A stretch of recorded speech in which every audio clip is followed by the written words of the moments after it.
आलम साहब आपके साथ आज के जन चौपाल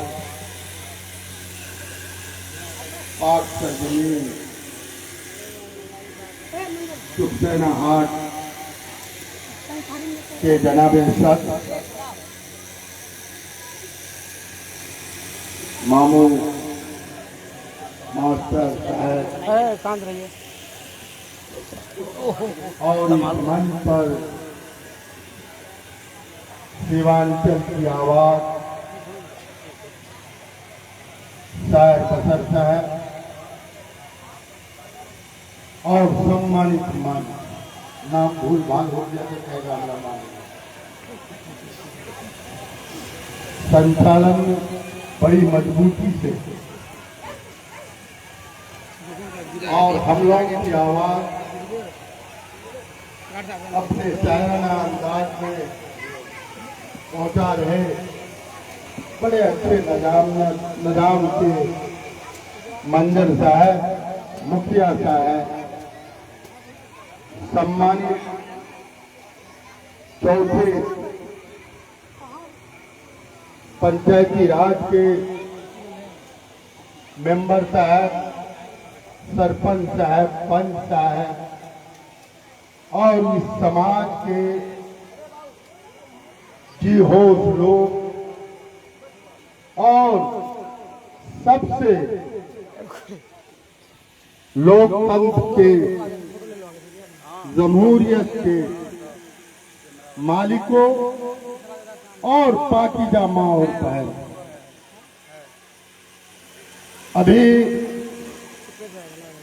जमहूरियत के बारे में, लोकतंत्र के बारे में मौलाना मंजर साहब, नौमान अशरफ साहब ने कुछ रोशनी डाली।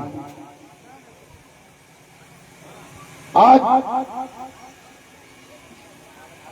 लोकतंत्र के मालिक आप हैं, जमीन पर बैठे, कुर्सी पर बैठे और जमीन पर खड़े। आजादी को लंबे समय हो गए। आज रोड की बात करना, बिजली की बात करना, शिक्षा की बात करना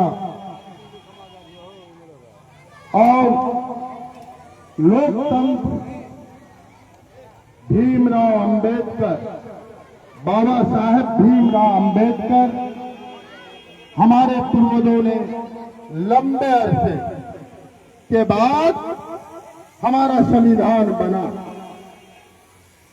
बसर साहब ने भी इशारे में, नुमान साहब भी, शाहबाज साहब, जफर साहब, तमाम लोग आप तक पहुंचाने का काम किया, लेकिन आपको पता ही नहीं है लोकतंत्र है क्या। असल जैसे नौशाद साहब ने, तमाम लोगों ने एक एक बुंदा पर, एक एक बातों पर आप तक पहुंचाने का काम किया। आप भ्रष्टाचार की बात करते हैं, भ्रष्ट कौन लोग? मेरा मनियान है इसी मैं बड़ा खुला, क्या सुखसेना को याद करें, जो हमारे मामा नाना पूर्वज लोग थे, क्या हालत थी इस इलाके की, क्या हालत थी। आप लोग सिक्की में होया करते थे। आपको समझना होगा, जब आपका नाती पोता भगना आया तो आज सड़क और बिजली और हाई स्कूल तमाम चीजों पर कम समय में आपका 6 साल 2 बार रहा। तलाशी जब आया, छुट्टी आया मुख्तार साहब, तो 6 साल मैं आपके बीच में रहा। कुछ लोग 25 साल कहते हैं, ये 4 बार एमएलए रहे। एक बार पिता के मरने के बाद, वालिद के वफात के बाद आपने 1.25 साल में 4 चुनाव लड़ा और एक बार और 4 चुनाव गांव में कुछ कामयाबी कुछ ना कामयाबी आप 5 साल के लिए बनाया। यही पलासी के लोगों ने दूसरा टर्म भी बनाया था, लेकिन 1 साल में 1.25 साल में मैं एमपी भी हुआ। मैं उस पर जाऊंगा तो बड़ा लंबा जाएगा।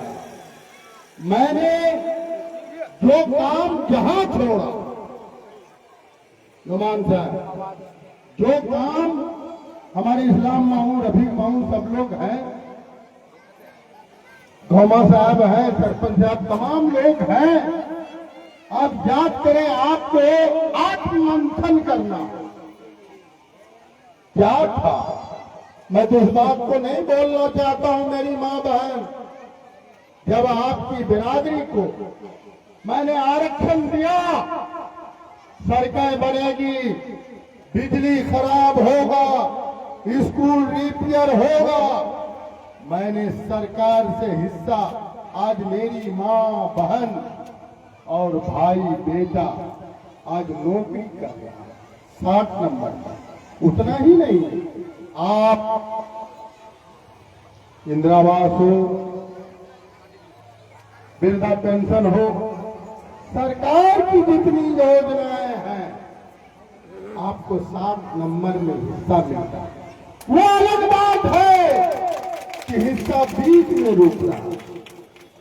जो लोग आज सरकार के हजारों स्कीम आप तक क्यों नहीं, आपने कैसा नुमाइंदा बनाया। आज ब्लॉक की हालत खराब, थाने की हालत खराब, चौकीदार एसपी है, एक चपरासी डीएम है। आपको आत्ममंथन करना होगा।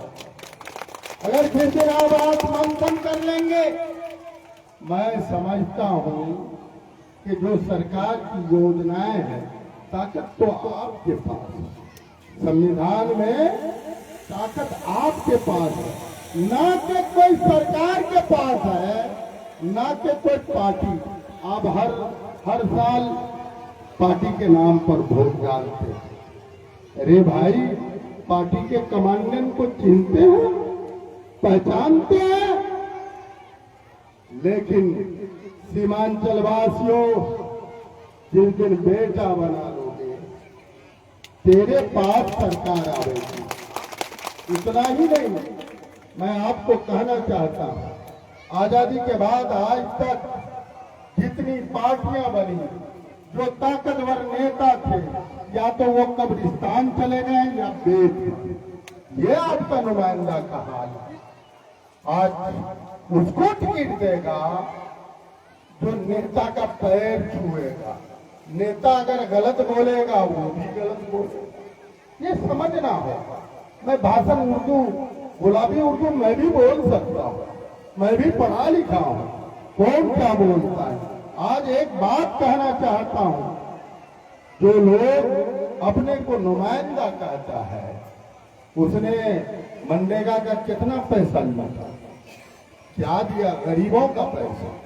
सरकार ने कहा कि रोजगार है, वो वही पैसा से आपको खरीद रहा है।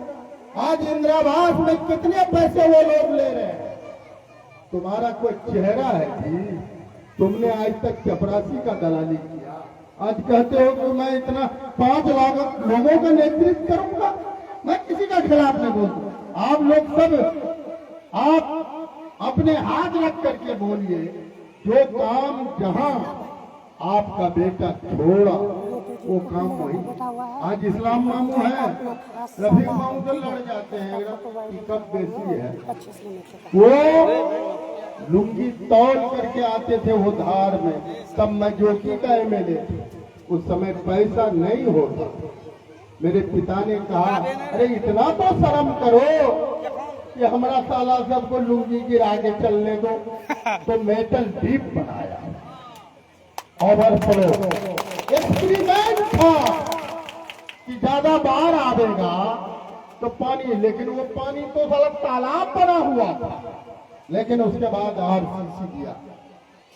आज मैं जब एमएलए बन के आया, रफीक मामू बैठे हुए, बेटा पुलिस की हेड का दिल्ली, इतनी सड़कें आज बनी है, इस्लाम मामू की बात नहीं करता और मामू की बात नहीं करता, सिराज साहब और लोगों को, लेकिन ये लड़ने में बहुत आगे। किसके लिए? ठीक है, समाज में मतभेद हो सकते हैं, लेकिन जहां विकास की बात हुई है, जब मैं एक रोड का मधेल कर रहा था, उसका बड़ा सारा रोड को सुकृत किया। कहीं गिट्टी पड़ा हुआ है, कहीं आज श्यामपुर से जुटना था तो वो पुल पड़ा हुआ है। किसी से आप मंथन, मुखिया साहब आपके घर के बगल से जहां आपका ओरिजिनल घर है, तो डेंगा चौक से श्यामपुर वो सड़क और पुल नहीं बना। आज जमीन का कितना, जब सड़कें बनती है, आज आपका सड़क अच्छा हो जाए, ये हटिया अररिया का मुकाबला करेगा।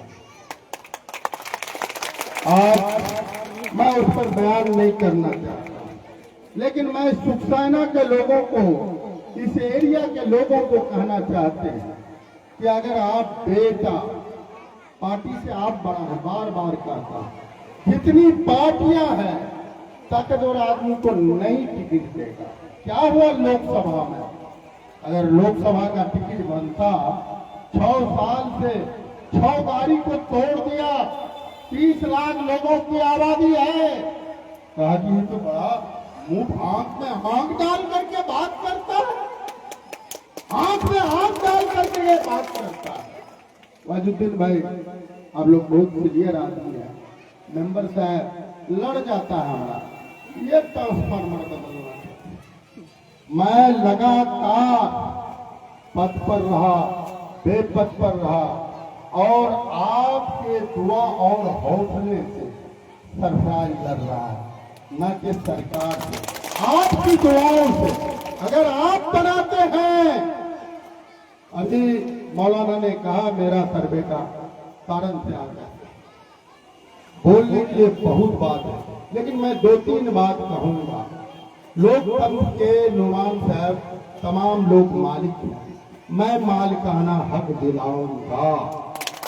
भ्रष्टाचार को और सरकारी को मैं खत्म करने का कोशिश करूंगा।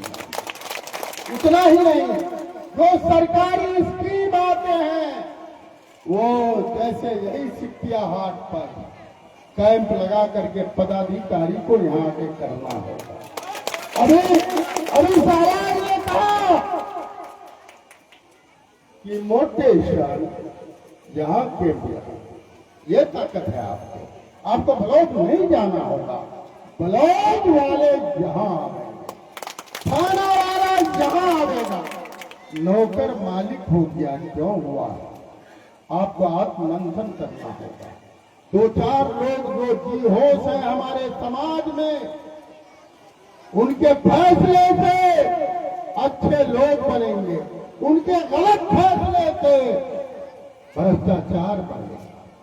समझ गए मैंने? ये आत्ममंथन करना होगा।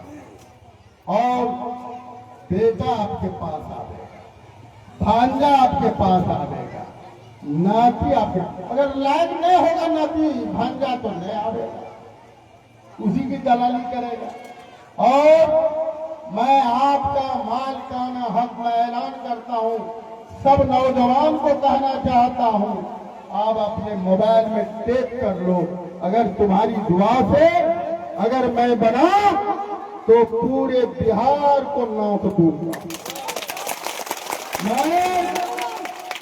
मैं आपकी दुआ पर, दूसरा आदमी तो एक बार हारता है, वो तो जमीन दोद हो जाता है, जमीन दोद एक बार हारने के बाद। मैं तो बहुत बार हारा, लेकिन आप ही के बीच में आपकी समझ अगर अच्छी हो जाएगी तो आलम जीत जाएगा। अगर वो 10 टकिया मनरेगा का, इंदिरावास का, आप ही का लूटा हुआ पैसा सबको देगा मेरी माँ बहन, वो चंद लोगों को खरीदेगा। कुछ लोग बिक भी गए हैं, वैसे 13 को तबरेज साथ भी बलवा से आए हैं, समझिए है। लेकिन मैं ये, मेरा तो ये परिवार है, जो परिवार नए भी है, जो रिश्तेदार नए भी है, सरफराज सबका है, ये याद रखें। सरफराज आलम जिंदाबाद, जिंदाबाद, जिंदाबाद। एक बात और कहता हूं, यहाँ तो आपका अधिकार ज्यादा है, जहाँ अधिकार नए भी है, तो आपका बेटा, आपका भाई सबका है, लेकिन मैं निजाम बदल दूंगा। बहुत बहुत शुक्रिया, बहुत बहुत धन्यवाद। चलो लोग खत्म करना रहे खत्म कर